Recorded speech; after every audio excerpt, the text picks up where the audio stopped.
Nous vivons sur la planète et il y a plein de circulations globales en ce qui concerne l'atmosphère, les courants marins, il y a aussi les marées. Donc aujourd'hui, nous allons regarder des cartes, nous allons regarder des vidéos qui nous montrent une vue d'ensemble de ces circulations.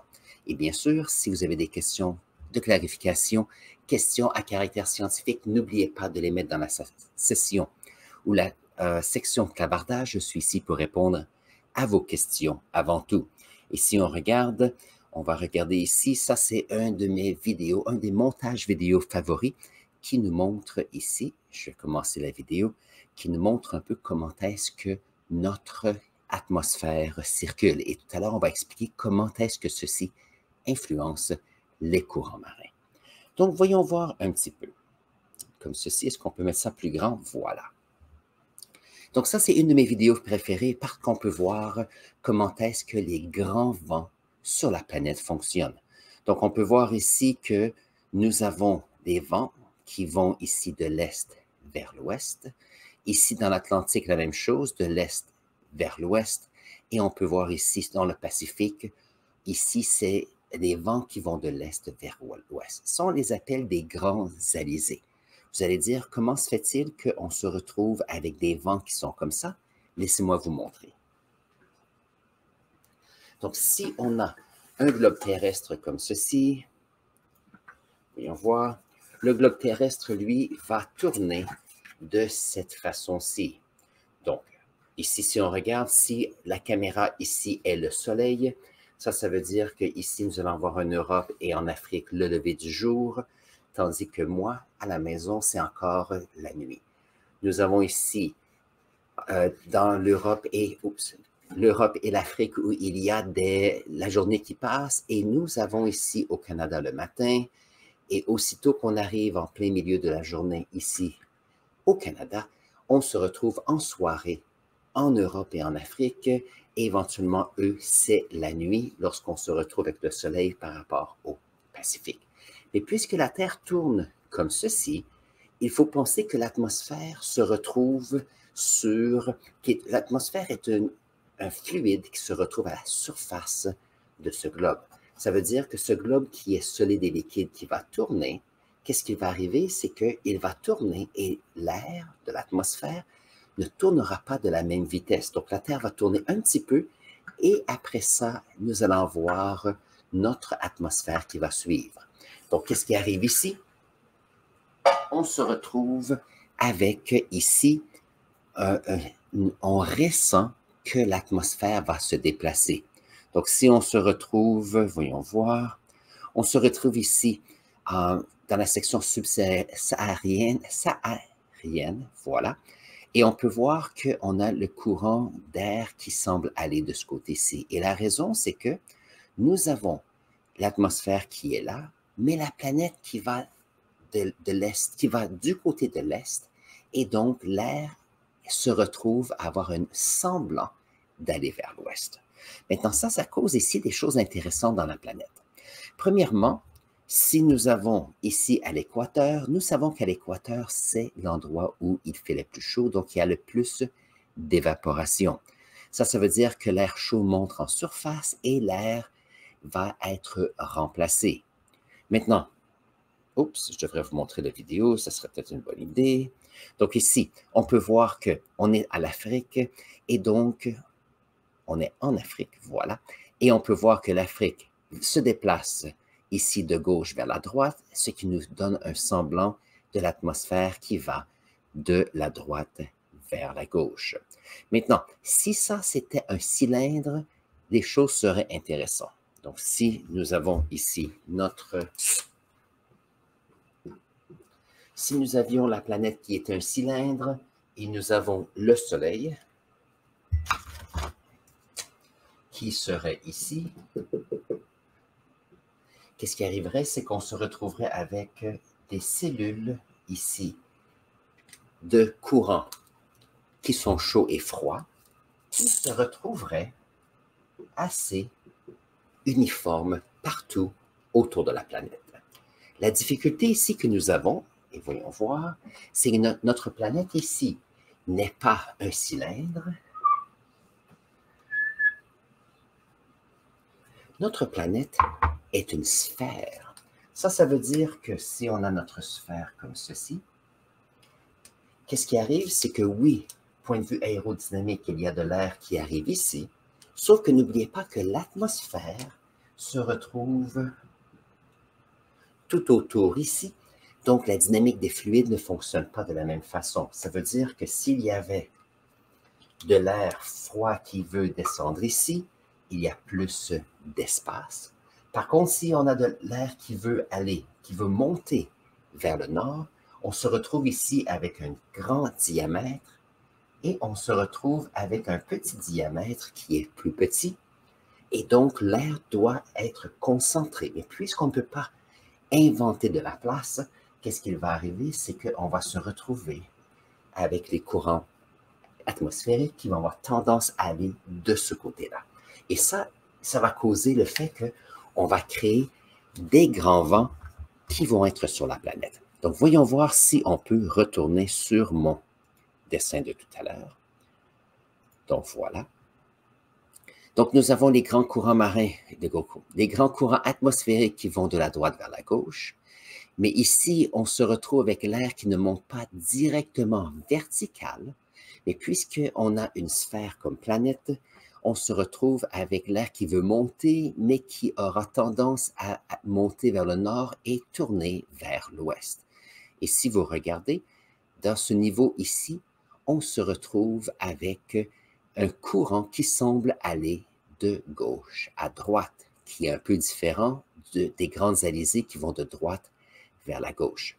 Donc, j'en ai parlé quelques fois dans les vidéos du fait que si on a un courant, un jet, alors c'est justement le nom, le courant jet, c'est une masse d'air qui va de gauche à droite ici. Ça veut dire que si je suis à Toronto et je vais aller à Paris, par exemple, le vol peut prendre 6h30 parce que on va suivre, ou les compagnies aériennes vont essayer de suivre un peu ce courant jet qui va donner un peu de turbulence. L'autre chose, c'est que si moi je suis en Europe et je veux revenir au Canada, puisqu'on est à contre-courant aérien ici, qu'est-ce qui va arriver? C'est qu'il y aura des turbulences, mais ça peut prendre entre 7h30, 8h et des fois plus que 8h pour revenir au Canada. Et la raison, c'est que l'avion va à contre-courant du courant jet. Donc, ça, c'est intéressant ici. Maintenant, la prochaine chose qui est à considérer, c'est que si vous êtes déjà allé à la mer ou si vous êtes près d'un lac, vous savez que lorsqu'il y a des courants d'air qui vont sur une masse d'eau, ceux-ci vont créer des petites vagues. Et la raison, c'est qu'il y a une friction entre l'atmosphère et le vent et la surface d'eau. Alors, qu'est-ce qui arrive ici? C'est que si nous avons des grands alizés, ça veut dire qu'on a de l'air, de l'atmosphère qui veut passer de droite vers la gauche, ça veut dire qu'on a un vent qui va pousser un petit peu les courants de droite vers la gauche. Mais si on pense à l'Atlantique, une des difficultés, c'est que ici, nous avons on a l'Amérique du Sud, l'Amérique du Nord, donc le courant ne peut pas traverser l'Amérique centrale ici. Ça veut dire que l'eau va être poussée vers l'ouest et éventuellement va se heurter ici au continent et devra monter vers le nord parce que c'est le seul endroit où il peut aller. Si on regarde ici dans le Pacifique, nous avons ici des grands vents qui vont pousser l'air vers la gauche et c'est pour ça que dépendant de la force de ces alizés, on se retrouve avec soit une El Niño ou la Niña. Et ici, qu'est-ce qui arrive? C'est qu'on a le El Niño cette année. Ça veut dire que nous avons des alizés qui sont plus faibles. Ça veut dire qu'il y a moins de vent qui pousse l'eau vers l'ouest. Et donc, la surface ici est de l'eau un peu plus chaude qui affecte l'Amérique du Nord juste ici. Mais ça veut dire que si on a une masse d'eau qui est poussée par le vent vers l'ouest, à quelque part ici, lorsqu'on arrive près de l'Asie et de l'Australie, il y a une interaction entre les courants marins et ces terres. Alors, voyons voir qu'est-ce que ça cause lorsqu'on parle des courants marins. Donc, j'ai essayé de trouver une vidéo qui était intéressante, et celle-ci est intéressante. Donc, bien sûr, de l'eau est un fluide plus dense que l'air. Donc, si dans l'atmosphère, nous avons des courants d'air, nous avons des courants d'eau sur la planète. Donc, ici, on arrive un petit peu... Alors ici, c'est l'Amérique centrale. Donc, les vents qui vont de l'est vers l'ouest, vous pouvez voir, poussent un petit peu le vent, pousse l'eau ici du côté de l'Amérique. Mais puisqu'il n'y a pas de place, le courant d'eau va suivre la côte et va monter vers le nord. De la même façon, ici, on est dans l'océan Indien. Ça, ici, c'est le Pacifique. Nous avons les grands courants, les grandes alizées qui vont de l'est vers l'ouest, et ça crée ici des courants de surface dus à la friction entre l'atmosphère ainsi que les océans. Maintenant, j'ai essayé de regarder, il y avait quelque chose d'intéressant, voilà. Donc, si on prend, donc ici on peut voir, on a l'Amérique du Nord, on a ici l'Europe et l'Afrique. Si on a les grands vents qui vont de la droite vers la gauche ici, ça pousse ici l'eau de surface qui est plus chaude vers les Amériques, et puisqu'il n'y a pas d'endroit à aller, ici on a des courants ou de l'eau qui est plus chaude, va finir par monter vers le nord pour aller à un endroit où pouvoir aller. Donc ici, il y a des choses intéressantes. Comment se fait-il que l'eau chaude peut monter vers le nord? Parce qu'on ne peut pas mettre un volume infini d'eau ici. Et une des raisons, c'est qu'il y a des courants froids. Donc ici, dans la partie nord ici de l'Atlantique, il y a de l'eau froide, de l'eau océanique, qui, à cause qu'elle est froide, elle est plus dense, celle-ci va aller dans le fond de l'océan Atlantique et aura un courant qui sera froid sous le courant de surface ici.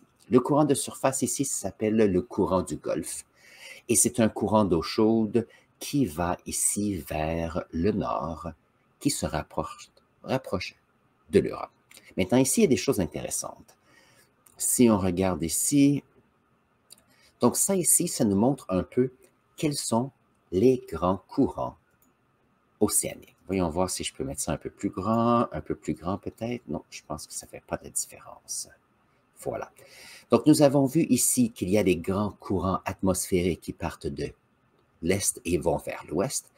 Et avec la friction, on va utiliser la friction pour pousser l'eau de surface vers les Amériques. Et ça va bifurquer ici et ça va monter vers le nord. Maintenant, les courants de surface sont dans un endroit où il fait plus froid, ils vont refroidir, la densité en augmentant vont aller en profondeur et ceci va créer un courant bleu ici, un courant d'eau froide qui est en profondeur. Maintenant, ça ici, c'est dans l'Atlantique. Mais n'oubliez pas que dans le Pacifique, nous avons la même chose. Nous avons les grands alizés qui vont de l'est vers l'ouest et on peut voir ici les grands courants d'eau chaude qui vont ici en rouge et qui sont de l'autre côté de la carte qui avancent. Ça, c'est basé sur le fait qu'il y a des courants océaniques créés par les vents.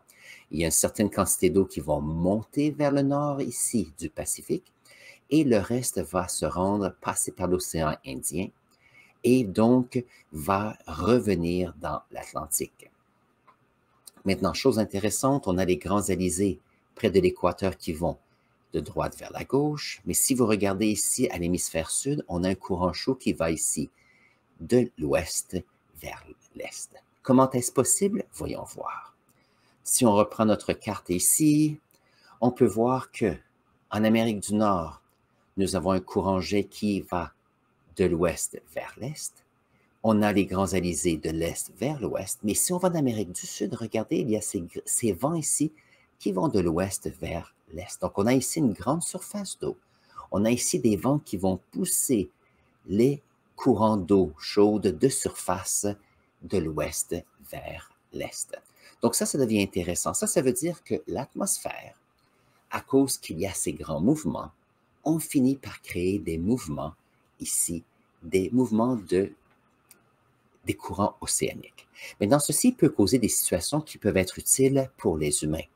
N'oubliez pas que si nous avons un courant d'eau chaude qui passe ici, passe par l'Amérique centrale et monte vers l'Europe, ça veut dire que l'air que nous parlions tout à l'heure, on retourne ici, nous avons cette quantité d'air qui va de l'ouest vers l'est et on peut voir qu'il passe ici et finissent par passer par l'Europe.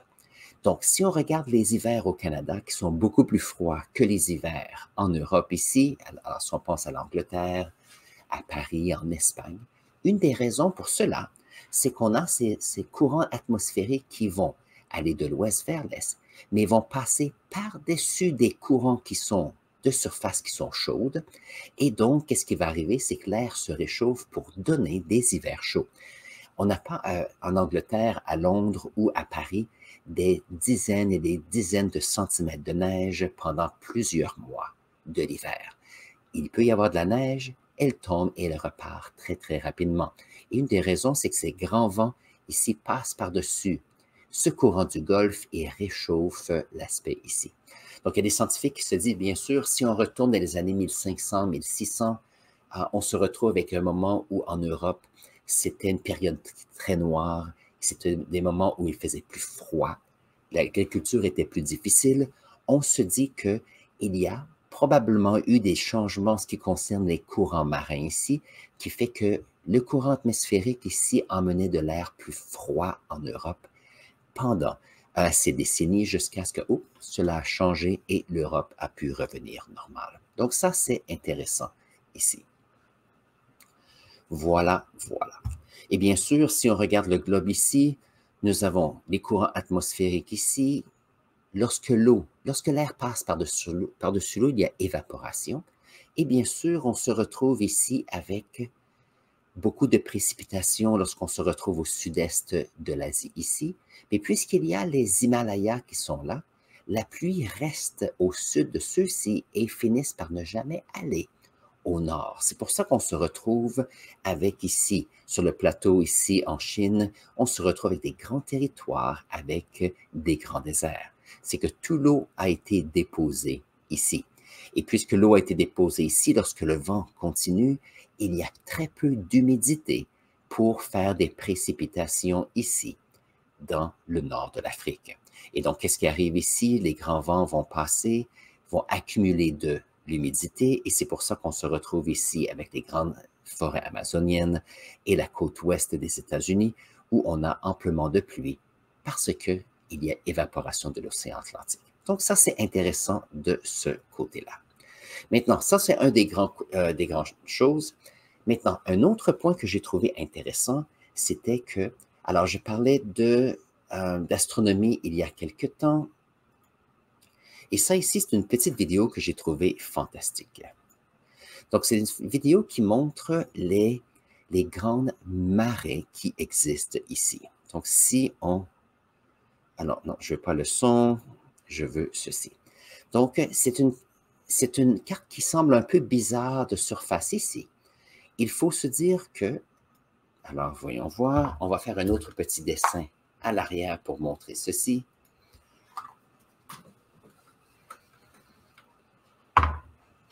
Donc, si nous avons notre Terre qui est comme cela, et nous avons la Lune ici, qu'est-ce qui arrive? C'est que lorsque nous avons la Lune qui est là, la Lune attire, la Terre attire la Lune et la Lune attire la Terre par la gravité. Mais puisque l'eau qui se retrouve sur la planète est liquide, celle-ci peut bouger. Donc, il y a ici une attirance vers la Lune. On se retrouve avec ce qu'on appelle des marées. Des marées comme ceci. Et quelquefois, on peut se retrouver avec ce qu'on appelle des grandes marées. Et les grandes marées, c'est lorsqu'on se retrouve avec le Soleil et la Lune qui sont alignés, soit comme ceci. Donc, on se retrouve avec des marées de chaque côté, mais surtout lorsque la Lune qui est en orbite se retrouve ici.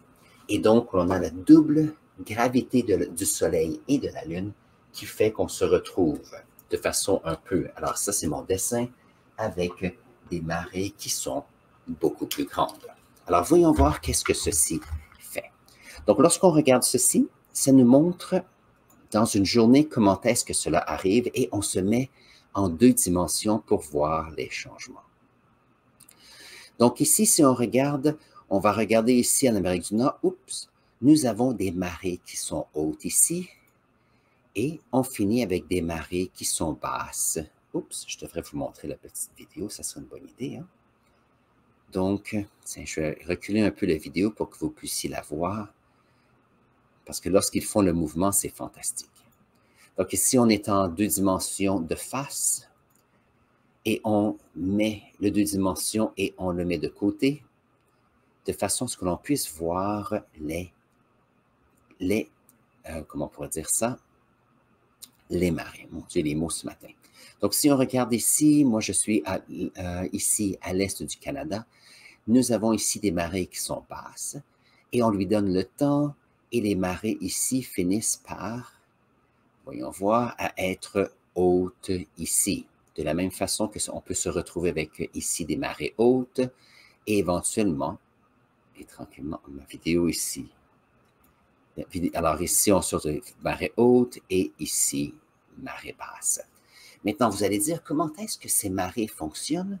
Donc, dites-vous que nous avons la Lune qui attire l'eau et nous avons la Terre qui tourne. Donc, voyons voir. Voyons voir si on peut montrer ceci. Voyons voir. Parfait. Donc, nous avons notre Terre qui fonctionne, qui tourne de ce côté-ci. Maintenant, qu'est-ce qui est intéressant, c'est que si la caméra est la Lune, donc lorsque nous avons ici notre Terre qui tourne, la Lune, lorsqu'on a ici la Terre, rien ne se passe, mais on se retrouve avec une gravité qui va tirer vers la Lune. Donc, disons que vous êtes la Lune, qui va aller en montant. Donc, on se retrouve avec une 3e dimension qui s'éloigne. Mais éventuellement, ce qui s'éloigne, cette montagne d'eau, ne peut pas traverser les grands continents. Donc, qu'est-ce qui va arriver? C'est que lorsque on se retrouve près d'un continent, la marée est haute, et lorsqu'on arrive sur la Terre comme ceci, l'attraction de l'eau qui est ici va finir par être laissée aller. Et donc, on finit par avoir une marée basse. Un peu lorsqu'on est dans une baignoire et on va d'un côté et de l'autre d'une baignoire, on se retrouve avec d'un côté plus d'eau et moins de l'autre côté, éventuellement dans des grands mouvements. Et si on continue comme ceci, c'est la même chose. On se retrouve ici avec l'Europe qui arrive ici. Vous arrivez, donc vous avez une marée qui est haute maintenant à cause que la Lune va attirer. Et qu'est-ce qui va arriver? C'est que cette montagne d'eau qui est tirée suit la Lune. Ça veut dire qu'ici, nous avons une marée qui est haute. Ça veut dire qu'ici au Canada, elle est basse. Mais au fur et à mesure que ça tourne, nous allons avoir la marée haute qui va suivre la Lune, donc où vous êtes, jusqu'ici, et on se retrouve avec moins d'attraction près de l'Europe. Et donc, qu'est-ce qui va arriver? C'est qu'on a une marée haute ici et une marée basse qui est là. Et on se retrouve avec quelque chose d'intéressant. Donc, lorsqu'on regarde la carte qui est juste ici, voilà, on peut voir que ces mouvements, parce qu'il y a la Lune, le Soleil et avec les millions d'années, on peut voir que, alors ici, on a une marée qui est haute, qui est ici, et maintenant, elle perd de sa pouvoir, et on se retrouve avec une marée haute de l'autre côté. Et on peut voir qu'il y a comme ça ressemble à un mouvement qui est le sens inverse de l'aiguille d'une montre, que ce soit dans le Pacifique, ou dans l'Atlantique ici.